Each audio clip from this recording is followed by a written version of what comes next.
Welcome to I news. Afghanistan Pakistan సరిహద్దుల్లో కొనసాగుతున్న తారాస్థాయి ఉద్రిక్తత ఇప్పుడు ఒక భారీ మానవతా సంక్షోభానికి దారితీసింది. రెండు దేశాల మధ్య కాల్పుల విరమణ ప్రకటించినప్పటికీ పాకిస్తాన్ ప్రభుత్వం తీసుకున్న అనూహ్య నిర్ణయంతో వేలాది మంది ఆఫ్ఘాన్ శరణార్థులు నిస్సహాయ స్థితిలో చిక్కుకుపోయారు. ఆఫ్ఘాన్ రాయబారి నుండి తీవ్ర హెచ్చరిక వచ్చింది. 10,000 మందిని నిర్బంధించగా వేలాది మంది సరిహద్దు దాటలేక నిరాశ్రయులయ్యారు.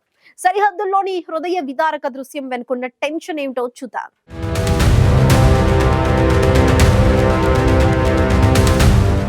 ఆఫ్ఘనిస్తాన్ రాయబారి అహ్మద్ షకీబ్ ఇప్పుడు పాకిస్తాన్ చర్యలపై ప్రపంచానికి మొరపెట్టుకున్నారు. ఇటీవలి ఘర్షణల అనంతరం పాకిస్తాన్ ప్రభుత్వం ఏకపక్షంగా తమ కీలక సరిహద్దు క్రాసింగ్ లైన్ తోర్ఖం, చమన్, బోల్దక్ సహా అన్నింటినీ మూసివేసింది. ఈ నిర్ణయంతో రెండు దేశాల మధ్య వ్యాపారం, రవాణా, పౌరుల రాకపోకలు పూర్తిగా నిలిచిపోయాయి. ముఖ్యంగా పంజాబ్ నుంచి తరలి వచ్చిన శరణార్థుల కాన్వాయ్ దాదాపు 400 భారీ ట్రక్కులు జమురుద్ తోర్ఖన్ రోడ్డుపై నిలిచిపోయి తీవ్ర ఇబ్బందులను ఎదుర్కొంటున్నారు. కానీ అసలు దుస్థితి ఇక్కడే ఉంది.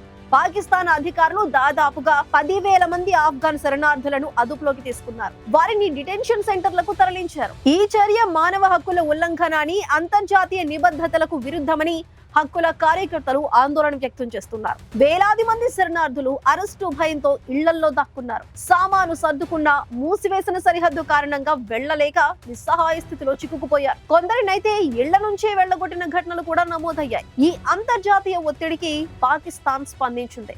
తోర్ఖం క్రాసింగ్ ను కేవలం స్వదేశానికి తిరిగి వెళ్లాలనుకునే ఆఫ్ఘాన్ కుటుంబాల కోసం మాత్రమే తిరిగి తెరుస్తున్నట్టు ప్రకటించింది. అయితే వాణిజ్య కార్యకలాపాలు మాత్రం నిలిపివేస్తున్నట్లు స్పష్టం చేసింది.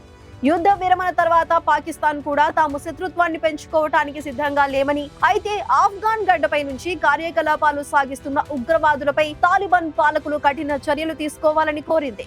తీవ్రవాదంపై పోరాటం పేరుతో శరణార్థుల పట్ల పాకిస్తాన్ అనుసరిస్తున్న ఈ కఠిన వైఖరి మానవతా విలువలకు నిలువుటద్దల్లా నిలుస్తోంది. సరిహద్దుల్లో చిక్కుకుపోయిన వేలాది మంది నిస్సహాయ కుటుంబాల భవిష్యత్తు ఇప్పుడు అంతర్జాతీయ సమాజం తీసుకునే నిర్ణయంపై ఆధారపడి ఉంది.